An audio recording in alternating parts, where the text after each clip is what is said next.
1962 India China യുദ്ധത്തിൽ ഒരു Indian പട്ടാളക്കാരൻ 300-ലധികം ചൈനീസ് പട്ടാളക്കാരെ ഒറ്റയ്ക്ക് വധിച്ചപ്പോൾ അടുത്ത നിമിഷം എന്താണ് സംഭവിച്ചതെന്ന് നിങ്ങൾക്കറിയാമോ? വർഷം 1962. ഇന്ത്യ ചൈന യുദ്ധത്തിന്റെ അവസാന നിമിഷങ്ങളായിരുന്നു. ആ യുദ്ധത്തിന് ആവശ്യമായ അത്രയും സൈനികരോ ആയുധങ്ങളോ ഇന്ത്യയുടെ പക്കലില്ലാത്ത സമയം. അങ്ങനെ ഒരു ദിവസം പുലർച്ചെ 5 മണിക്ക് ഇന്ത്യ പോസ്റ്റിന് നേരെ ചൈനീസ് പട്ടാളം മീഡിയം മെഷീൻ ഗൺ ഉപയോഗിച്ച് ആക്രമണം നടത്തി.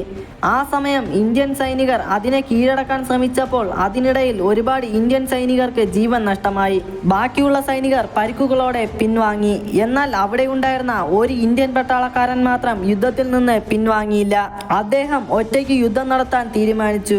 അദ്ദേഹത്തെ സഹായിക്കുന്നതിന് വേണ്ടി 2 പെൺകുട്ടികളും മുന്നോട്ട് വന്നു. അതിനുശേഷം അവർ എന്ത് ചെയ്തെന്നറിയാമോ? 500ഓളം വരുന്ന ചൈനീസ് സൈനികരെ ആശയക്കുഴപ്പത്തിലാക്കാൻ വേണ്ടി ഒരു ബാങ്കറിൽ നിന്ന് മറ്റൊന്നിലേക്ക് ചാടി ഒരു വലിയ സൈന്യം തന്നെ യുദ്ധം നടത്തുന്നു എന്ന പ്രതീതി ഉണ്ടാക്കി.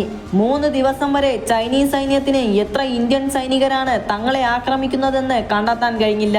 ഈ സമയം ഒറ്റയ്ക്ക് യുദ്ധം ചെയ്ത ആ ഇന്ത്യൻ സൈനികൻ 300-ലധികം ചൈനീസ് സൈനികരെ വധിച്ചു. അതിനുശേഷം അദ്ദേഹത്തെ സഹായിച്ച ഒരു പെൺകുട്ടിയെ ചൈനീസ് സൈന്യം കൊല്ലുകയും മറ്റൊരാളെ പിടികൂടി ചോദ്യം ചെയ്യുകയും ചെയ്തു. അപ്പോഴാണ് ആ ചൈനീസ് സൈന്യത്തിന് ആ കാര്യം മനസ്സിലായത്. തങ്ങളെ ആക്രമിക്കുന്നത് ഇന്ത്യയിലെ ഒരേ ഒരു ധീരനായ സൈനികനാണ്.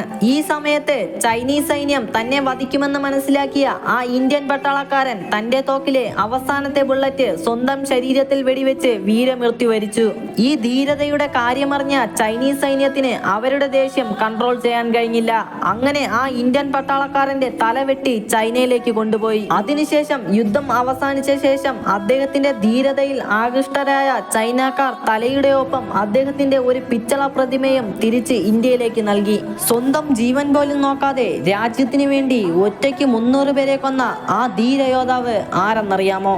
ജസ്വന്ത് സിംഗ് റാവത്ത്.